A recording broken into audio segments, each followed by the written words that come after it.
টিকটকে প্রেম, মাদারীপুরে এসে তরুণীকে বিয়ে করলেন চীনা যুবক। টিকটকে পরিচয় ও ইউটার্সে 4 মাসের প্রেম তাদের। অতঃপর চীন থেকে বাংলাদেশের মাদারীপুরে এসে তরুণীকে বিয়ে করেছেন সিতিয়ান জিং নামের এক যুবক।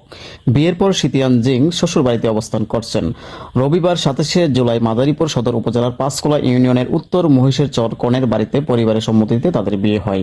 সিতিয়ান জিং চীনের সাংহাই শহরের সি জিংনিং এর ছেলে। তারা দুই ভাই। সাংহাই শহরে তার রেস্টুরেন্টের ব্যবসা আছে। কনের নাম সোমায়া আক্তার। তিনি উত্তর মহিষের চর এলাকার সাইদুর মুন্সির মেয়ে। স্থানীয় ও পরিবার সূত্রে জানা গেছে, সিতিয়ান জিং এর সঙ্গে টিকটকে পরিচয় হয় সোমায়ার। পরে ইউটার্সের মাধ্যমে কথা আদান প্রদান হয়। উভয়ই সফটওয়্যারের মাধ্যমে লেখা অনুবাদ করে মনের ভাব আদান প্রদান করে থাকেন। এক পর্যায়ে তাদের প্রেমের সম্পর্ক গড়িয়ে ওঠে। 4 মাসের প্রেমের সম্পর্ক সূত্র ধরেই 24শে জুলাই চীন থেকে বাংলাদেশে আসেন সিতিয়ান জিং। একদিন ঢাকায় থেকে 26শে জুলাই মাদারীপুর মহিষের চরের সোমায়ার বাড়িতে আসেন তিনি। সোমায়ার বাবা ও তার দুই আত্মীয় ঢাকা থেকে তাকে মাদারীপুরে নিয়ে আসেন। বাংলা ভাষায় কথা বলতে না পারায় মোবাইলে অনুবাদ করে কথা আদান প্রদান করে সিতিয়ান জিং। পরে 27শে জুলাই তারা বিয়ে করেন। এই খবর ছড়িয়ে পড়লে সোমায়ার বাড়িতে চারপাশে চুপসে পড়া ভিড় জমে যায়।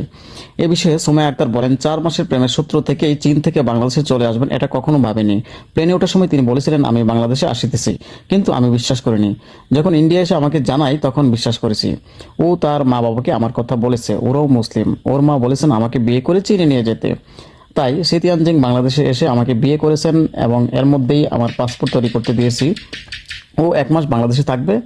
এর মধ্যে আমার সকল কাগজপত্র রেডি করা হবে, তারপর ও আমাকে চীনে নিয়ে যাবে। সিতিয়ান জিং বলেন, বাংলাদেশ আমার ভালো লেগেছে, তবে অনেক গরম, আর এখানে আমার অনেক ভয় হয়, কারণ আমাকে অনেক মানুষ দেখতে আসে।